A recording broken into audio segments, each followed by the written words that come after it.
16 লাখ টাকা কাটা। আচ্ছা ঠিক আছে, টাকা কোনো সমস্যা না। আচ্ছা আমি আপনাকে কালকে জানাবো নে। 3 লাখ টাকা করে কাটা বলে, বর্তমান বাজার মূল্য তো দাদা ভাই 10 লাখ টাকা করে।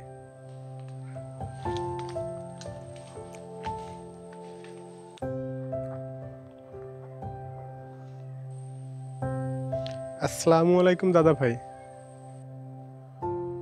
ওয়ালাইকুম আসসালাম। আপনার সাথে আমার কিছু কথা ছিল। আচ্ছা কি বলতে চাও বলো শুনি। আমি একটা জমি বিক্রি করতে চাই, বুঝছেন, আমার কিছু টাকার খুবই দরকার। তোমার জমির যা দাম, মনে হয় না বিক্রি করা যাবে।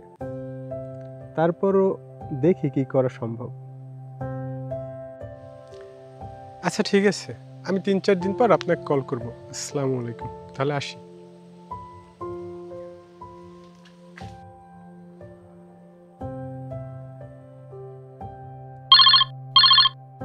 কল দিল কে?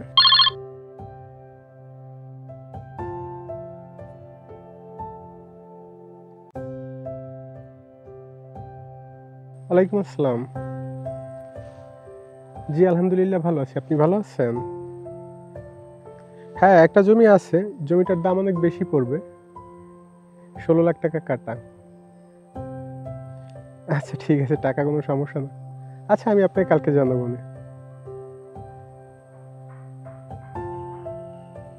আচ্ছা ঠিক আছে, তাহলে রাখি।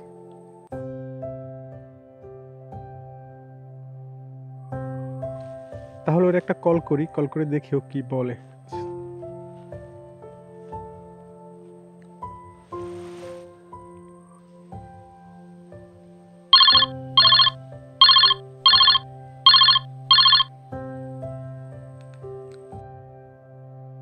আসসালামু আলাইকুম, ভালো আছেন?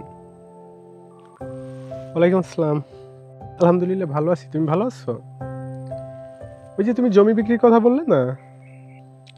জি জমি বিক্রির কথা তো আপনাকে বলেছি দাদা ভাই। একজন ক্লায়েন্ট পেয়েছি বুঝছো, সে প্রতি কাঠা 3 লাখ টাকা করে বলে।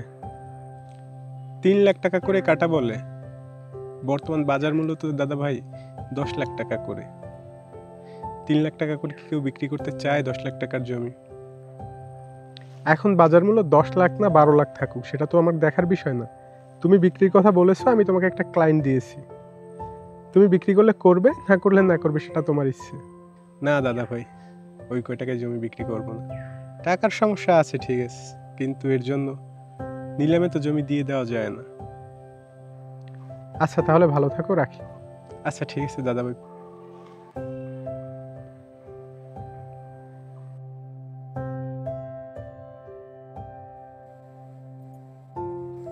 এই পৃথিবীতে কোনো মানুষ স্বার্থ ছাড়া একটা পাও কেউ বাড়াবে না আপনার জন্য।